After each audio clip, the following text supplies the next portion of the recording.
আরে সবাই যেরকম বানায় আমিও সেরকমই। অনেকে আবার মোটা মোটাও কাটে, তবে সেটা মুখে পড়লে ছ্যাবড়া ছ্যাবড়া লাগে। কপিগুলোরে ঝিরিঝিরি করে কেটে ধুয়ে ঝুড়িতে জল ঝরাতে ধুয়ে দিলাম। এবার আর কি, মাছের মাথা দিয়ে করলে পেঁয়াজ রসুন না দিলে তো আবার টেস্ট করবে না। কপি কেটে বসিয়ে দাও ভাপে, তাহলে আর কি, মাছের মাথায় লবণ হলুদ মাখিয়ে সেটারে লাল লাল করে ভাজো। এসব তরকারিতে তেল বেশি দিলে তবেই কিন্তু স্বাদটা খুলবে। যা ফোড়ন দেওয়ার আছে দিয়ে আলুটারে লাল লাল করে ভেজে নাও। তারপর ওই তেলে ওইখানে ওই ড্যাবড়া মার্কা টমেটোগুলোরে দিয়ে দাও, ধনে গুঁড়ো আর জিরে গুঁড়ো। আর তরকারির গ্ল্যামার বাড়ানোর জন্য অবশ্যই 1 চামচ কাশ্মীরি লঙ্কার গুঁড়ো কিন্তু দিতেই হবে।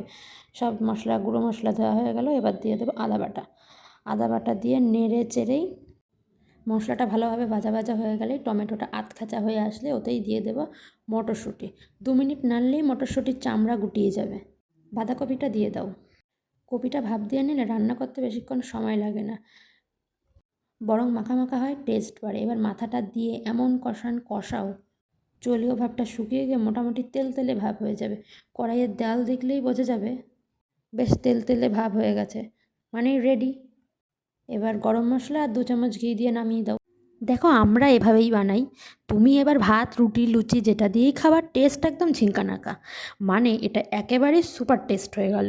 দেখবা ভাত নিয়েছে 2 হাতা কিন্তু 5 হাতা বাঁধাকপি।